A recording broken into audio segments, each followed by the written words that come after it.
ฮะโอ้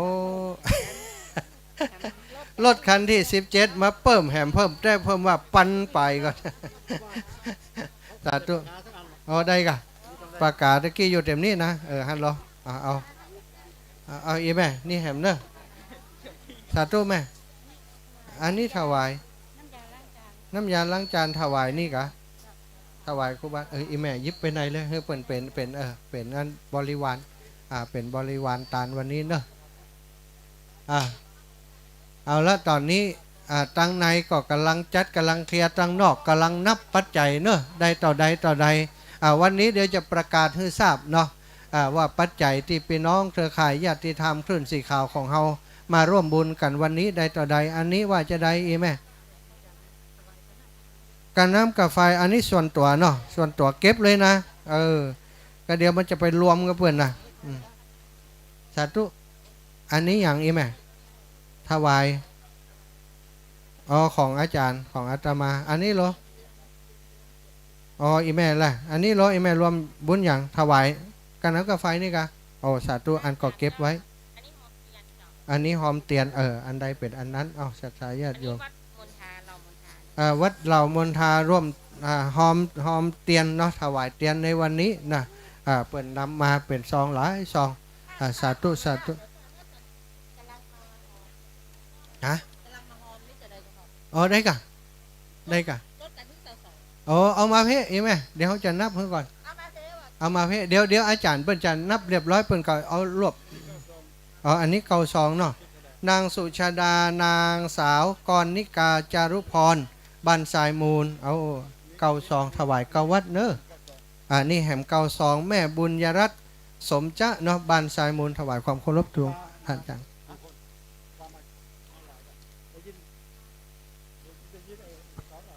อีแม่อันนี้เนาะ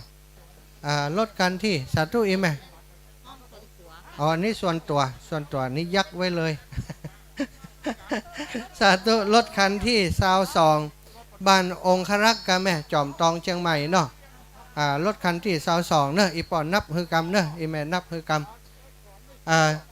ศรัทธาญาติโยมตอนนี้ต้องการคนนับสตังตรงนี้เนอะอีแม่ไผ่ที่ตาดีอยู่ติดจ่วยกันนับได้มาตรงนี้เลยมาตรงนี้เลยคนหนุ่มๆน้อยก็ได้ติดติดตาดีน้อยอีดอกมาช่วยกันนับตอนนี้ขออนุญาตนอสาธุครับขออนุญาตตอนนี้ตั้งนอกเขาจะขอยดงดเสียงสกรรมเนาะประมาณ20 นาทีก็จะได้เจิญศรัทธาญาติโยมสาธุชนพุทธบริษัททั้งหลายได้ร่วมกันสาธยายมนต์บทพระธรรมจักรกับปวัตนสูตรโดยกลุ่มยุวพุทธสัมพันธ์วัดฮ่องกูตำบลป่างิ้วอำเภอเวียงป่าเป้าจังหวัดเชียงราย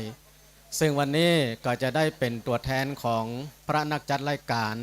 ของอำเภอเวียงป่าเป้าจังหวัดเชียงรายอำเภอเวียงจังหวัดเชียงรายซึ่งจะได้มาสาธยายมนต์ในงานประเพณีถวายเทียนพรรษาที่วัดแห่งนี้เนาะก็ถวายไปประมาณ9 วัดเนาะประมาณ9 วัดฉะนั้นก็ขอให้บรรดาศรัทธาญาติโยมทั้งหลายหาที่นั่งกันไว้เด้อหาที่นั่งกันไว้ในคณะที่เฮาสวดนั้นก็ขอให้มันเป็นบุญเป็นกุศลให้ศรัทธาญาติโยมทั้งหลายนิ่งที่สุดเท่าที่จะนิ่งได้แล้วช่วยกันสวดตัวไผสวดได้ก็สวดตัวไผสวดบัดได้ก็ประนมมือ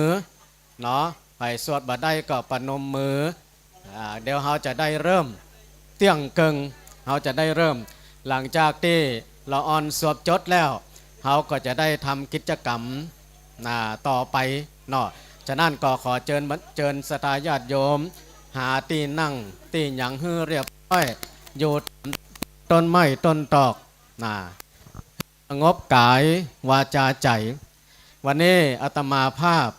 พระมหาเสาแก้วชุติเมธีหรือพระครูปริยรัตนโชติเจ้าอาวาสวัดฮ่องกูตำบลป่างิ้วอำเภอเวียงป่าเป้าจังหวัดเชียงรายซึ่งเป็นผู้ดำเนินรายการธรรมะเพื่อชีวีคือการดำเนินชีวิตที่มีธรรมะเป็นเครื่องยึดเหนี่ยวจิตใจ ทุกวันเสาร์ตั้งแต่เวลา2 ทุ่มจนถึง4 ทุ่มโดยประมาณก็จะมาเป็นตัวแทนของพระนักจัดรายการอำเภอเวียงป่าเป่าเด้อดังนั้นก็ขอให้บรรดาศรัทธาญาติโยมทั้งหลาย ตอนนี้ได้สงบกายสงบวาจาสงบใจจะได้ยินเสียงละอ่อนสวดเด้ออ้าวเตรียมตัวนั่ง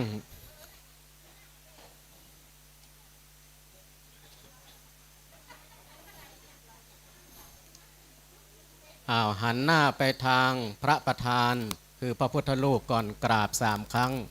แบบเบญจางคประดิษฐ์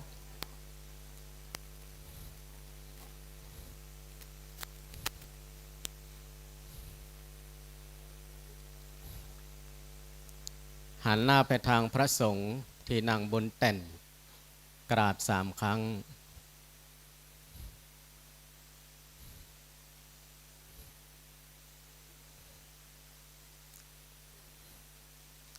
แล้วหันหลังกลับเราจะนั่งสวดหันหน้าออกไปทางนอกเพื่อว่าจะได้ให้ศรัทธาญาติโยมเปิ้นได้หู้ได้หันเนาะตอนนี้ขออนุญาตเอาผ้าแมสออกก่อนเนาะขอไม้ตัวนั้นนะอาจารย์หาสมชาติขอไม้ตัวนั้นได้เนาะศรัทธาญาติโยมเดี๋ยวถ้าไผ่สวดได้ก็จ่วยกันสวดเด้อตามปกติเขาจะได้ยินเสียงแต่เสียงสวดของทุเจ้าเนาะวันนี้เขาจะได้มาได้ยินได้ฟังเสียงสวดซึ่งเป็นเสียงสวรรค์จากละอ่อนตั้งแต่ป .4 ป .6 และก็ม .1 มาทั้งหมด11 คนจะได้มาสาธยายให้กับบรรดาศรัทธาญาติโยมทั้งหลายได้ยินได้ฟังเพื่อให้เกิดเป็นบุญเป็นกุศลในการฟังครั้งนี้นั่นก็ขอน้อมเจิญเจริญพรบรรดาศรัทธาญาติโยมเด้อ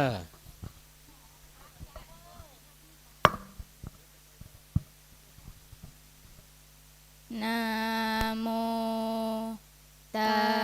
สสะภะคะวะโตอะระหะโตสัมมาสัมพุทธัสสะนะโมตัสสะภะคะวะโตอะระหะโตสัมมาสัมพุทธัสสะนะโมตัสสะภะคะวะโตอะระหะโตสัมมาสัมพุทธัสสะเอวเมสุตังเอกังสมยังภะคะวะภาลานาสิยังวิหารติสิปตะเนมิคาทาเยตาระโคภะคะวะปัญจวัคคีเยภิกขุอามันเตสิหเวเมภิกขเวอันตาปะภาชิเตนะนะเสวิตาภายโยจายากาเมสุกามสุขันลิกานุโยโคหิโนคัมโมโปทุชานิโกอานาริโยอานาทสันหิโตโยจายังอาตากิลามาทานุโยโคทุโคอานาริโยอานาทสันหิโตเอเตเตภิกขเวอุโภอันเตอนุปคัมมามาชิมาปฏิปทาตถาคเตนะภิสัมพุทธาจาคุการณียานาการณีอุปสัมมายาภิญญายาสัมโพธายานิพพานายาสังวัต ติกาตมาจาสาภิกขเวมัชฌิมาปฏิปทาตถาคเตนะอภิสัมพุทธาจักขุการณียานการณีอุปสัมมายาวิญญายาสัมพุทธายานิพพานายาสังวัตติยาเมวาริโยอาคังคิโกมาโคไสยาทิทังสัมมาทิฏฐิสัมมาสังกัปโปสัมมาวาจาสัมมากัมมันโตสัมมาชีโวสัมมาวายาโมสัมมาสติสัมมาสมาธิยังโคสาภิกขเวมัชฌิมาปฏิปทาตถาคตินาภิสัมพุทธาจักกุการณียานการณีอุปสัมมายาภิญญายาสัมโพธายานิพพานายาสังวัตติทังโคปานาภิกขเวทุกขาเนี่ยยาสาจังชาติปิทุกขาชาราปิทุกขามารณัมปิทุกขังโสกปริเทวทุกขาโทมานาสุปายาสาปิทุกขาอัปปิเยหิสัมปโยโคทุกโคปิเยหิวิปปโยโคทุกโคยัมปิชังนาราคติตัมปิทุกขังสังขิเตนะปัญจุปาทานาขันธาทุกขาอิทังโคปานาภิกขเวสมุทัยโยอริยสัจจังยายังตัณหาโปโนภาวิกานันทิราคสังคตาตาราพินันทินิไสยาทิทังสมาตัณหาภาวะตัณหาวิภาวะตัณหาอิทังโคปานาภิกขเวนิโรโธอริยสัจจังโยตาสาเยวะตัณหายาเสสาวิลาคานิโรโธจาโคปฏิมิสาโคมุติอาระโยอิทังโคปนาภิกขเวนิโรธคามินิปฏิปทาอริยสัจจังยาเมวาริโยอาคังคิโกมาโคไสยาทิทังสัมมาทิฏฐิสัมมาสังกัปโปสัมมาวาจาสัมมากัมมันโตสัมมาชีโวสัมมาวายาโมสัมมาสติสัมมาสมาธิอิทังทุกขังอริยสัจจันติเมภิกขเวปุเพอนันุสุเตสุธัมเมสุจักขุงอุทปาทิญาณังอุทปาทิปัญญาอุทปาทิวิชชาอุทปาทิอาโลโกอุทปาทิทังโคปานิทังทุกขาอริยสัจจังยายันติเมภิกขเวปุเพอนันุสุเตสุธัมเมสุจักขุงอุทปาทิญาณังอุทปาทิปัญญาอุทปาทิวิชชาอุทปาทิอาโลโกอุทปาทิตังโคปานิทังทุกขอริยสัจจังอริญญาตันติเมภิกขเวปุเพอนันุสุเต สุธัมเมสุจักขุงอุทปปาทิญาณังอุทปปาทิปัญญาอุทปปาทิวิชชาอุทปปาทิญาโลโกอุทปปาทิทังทุกขานิสมุทัยโยอริยสัจจันติเมภิกขเวปุเพอนันโนสุเตสุธัมเมสุจักขุงอุทปปาทิญาณังอุทปปาทิปัญญาอุทปปาทิวิชชาอุทปปาทิญาโลโกอุทปปาทิตังโคปนิทังทุกขาสมุทัยโยอริยสัจจังปาหาตพันติเมภิกขเวปุเพอนันโนสุเตสุธัมเมสุจักขุงอุทปปาทิญาณังอุทปปาทิปัญญาอุทปปาทิวิชชาอุทปปาทิอาโลโกอุทปปาทิตังโคปนิทังทุกขาสมุทัยโยอริยสัจจังปาทินันติเมภิกขเวปุเพอนันโนสุเตสุธัมเม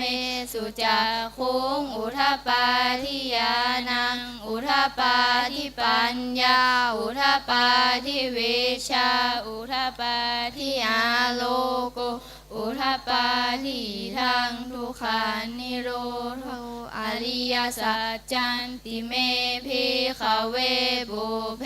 อนันโนสุเตสุธัมเมสุจักขุงอุทปปาทิญาณังอุทปปาทิปัญญาอุทปปาทิวิชชาอุทปปาทิอาโลโกอุทปปาทิตังโคปนิทังทุกขานิโรโท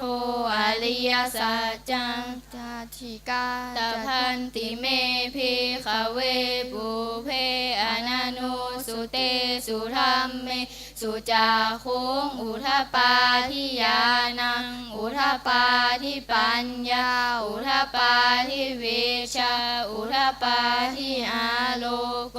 อุทปปาทิตังโคปนิทังทุกขานิโรโทอริยสัจจังชาชิกตันติเม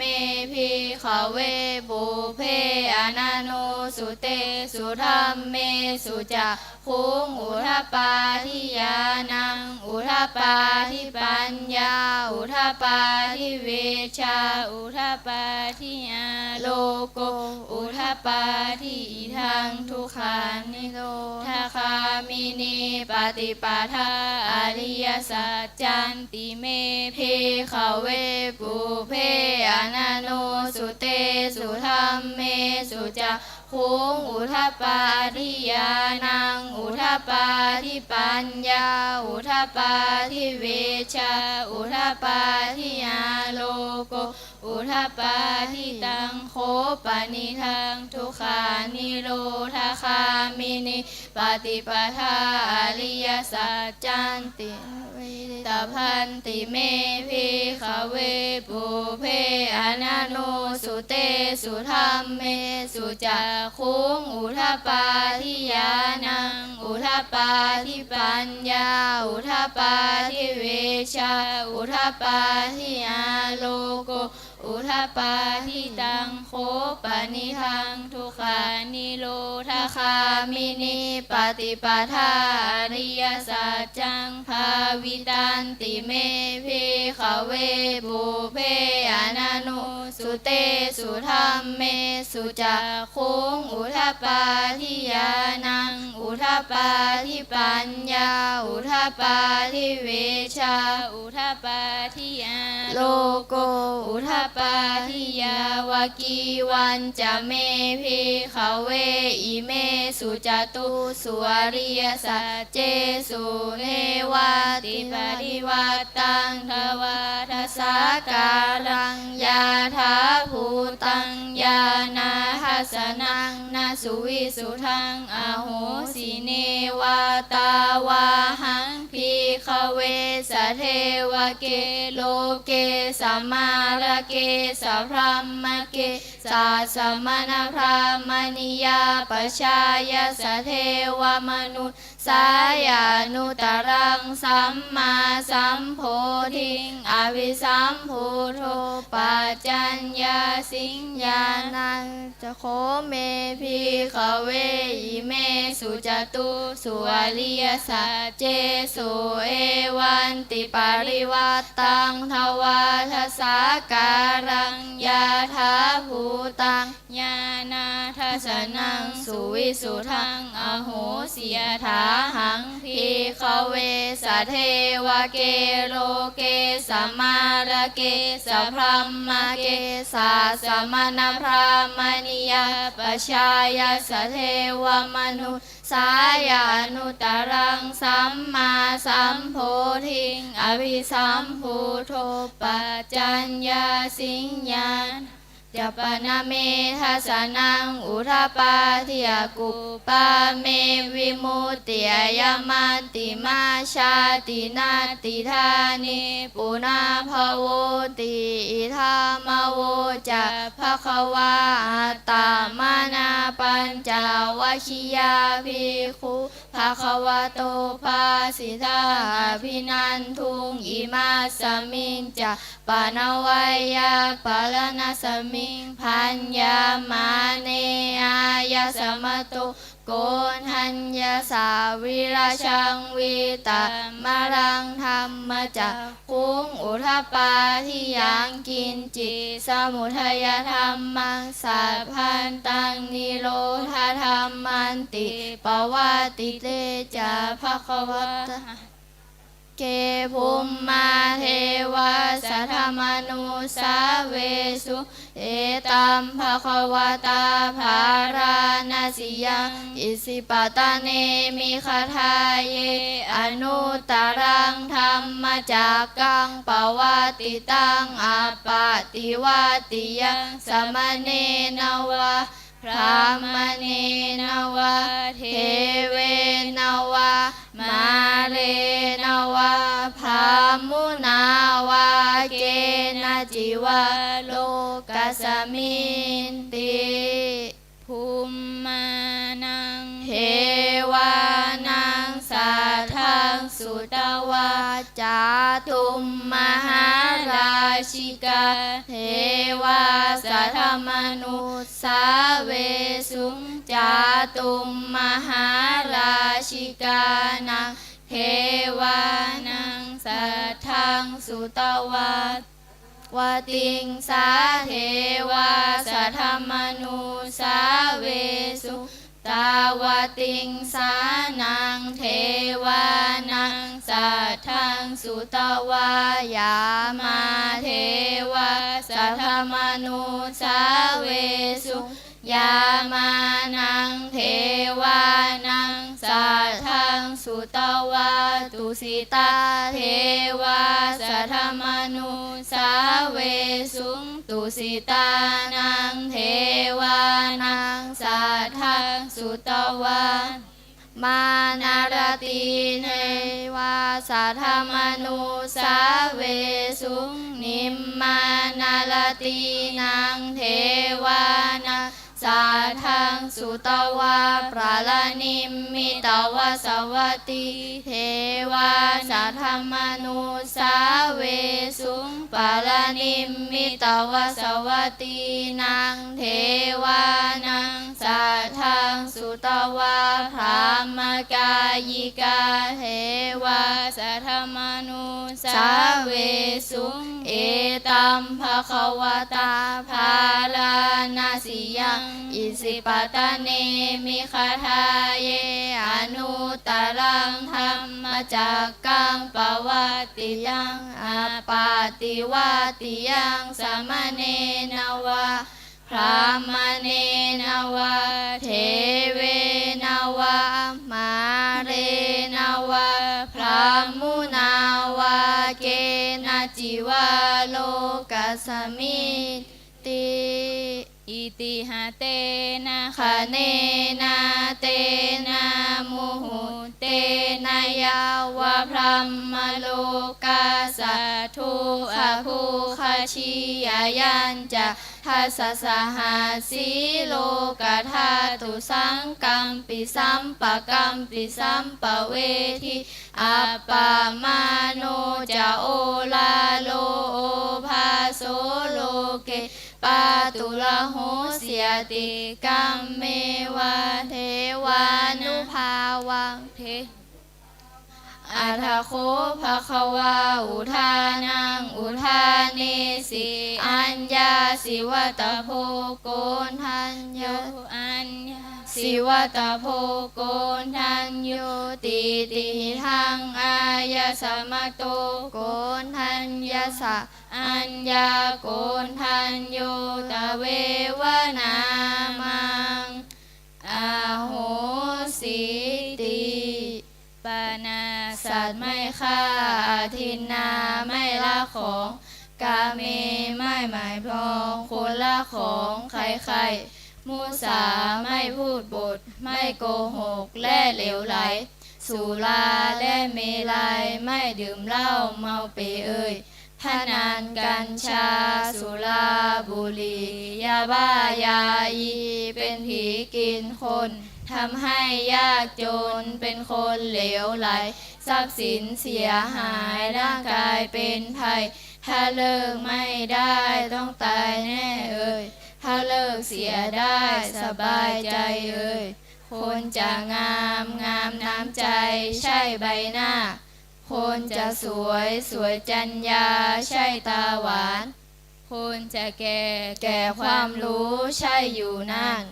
คนจะรวยสินทานใช่บ้านโตอย่าซ้ำซ้อนควรนึกเสียวเดี๋ยวติดเอดหน้าสังเวชเอดระบาดขาดยาแก้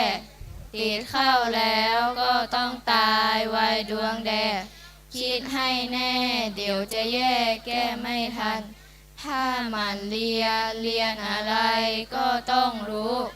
ถ้ามันดูอะไรก็ต้องเห็นถ้ามันทำอะไรก็ต้องเป็นถ้าไม่เล่นมันแต่ทำจะจำเริญถ้าค้านเรียนอะไรก็ไม่รู้ถ้าค้านดูอะไรก็ไม่เห็นถ้าค้านทำอะไรก็ไม่เป็นต้องลำเค็ญเป็นขอทานพ่อค้านเอ่ย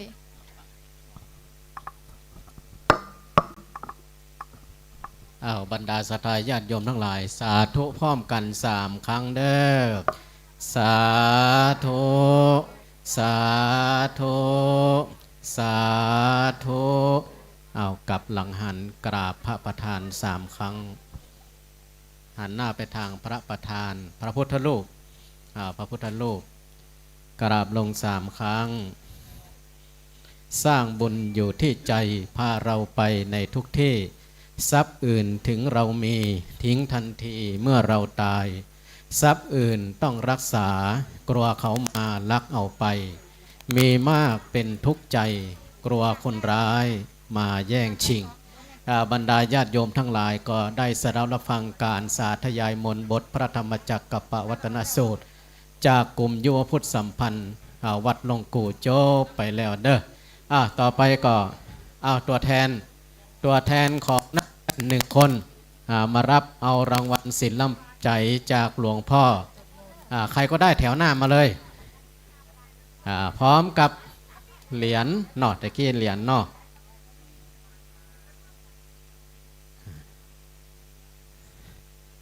เหรียญอีกทุกคนเลยมารับเอาเหรียญทุกคนเลยมารับเอาเหรียญ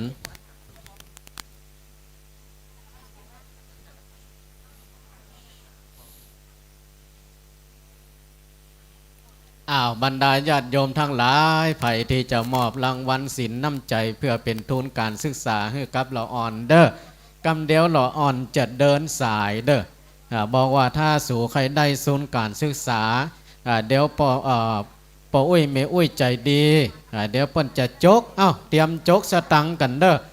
เดี๋ยวจะให้เราอ่อนเดินสายก็ใส่กันเป็นทุนการศึกษาให้กับละเด็กเราอ่อน10 บาท20 บาท100 200มาวันนี้เดินทางมา200 กว่ากิโลหากมาแล้วหลายตี หากมาแล้วหลายตี กำสลุงไปถ้าใครได้สตังค์เอาหนังสือมากันเด้อก็ต้องขอ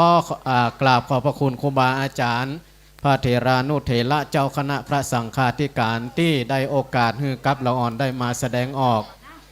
ซึ่งการสาธยายมนต์เพราะว่าตามปกตินี่การที่เขาจะเอาละอ่อนมาสวดนี่บัจใจง่ายๆเลยบรรดาญาติโยมทั้งหลายตัวเจ้ามาอยู่ในจุดนี่เข้าในโรงเรียนนี่17 ปีกว่าจะฝึกฝนนี่ได้เนาะก็ต้องขอกราบขอบพระคุณครูบาอาจารย์ที่ให้โอกาสและขออนุโมทนากับบรรดาศรัทธาญาติโยมที่ได้ฟังกันโอ้ตั้งแต่ต้นถึงจบเงียบดักปิงนี่แหละเป็นห้องว่าเสียงสวรรค์เสียงของละอ่อนนี่เหมือนกับเสียงสวรรค์เด้อบรรดาญาติโยมทั้งหลายพอทุกครั้งนั้นเฮาก็ได้ยินตุเจ้าเปิ่นสาธยายเปิ่นสวดกันวันนี้เฮามาฟังเสียงละอ่อนเด้อก็มอบเป็นรางวัลสินน้ำใจให้กับละอ่อนเนาะเพื่อเป็นทุนการศึกษาตั้งนอกก็ขอนิมนต์พระอาจารย์สมชาติต่อ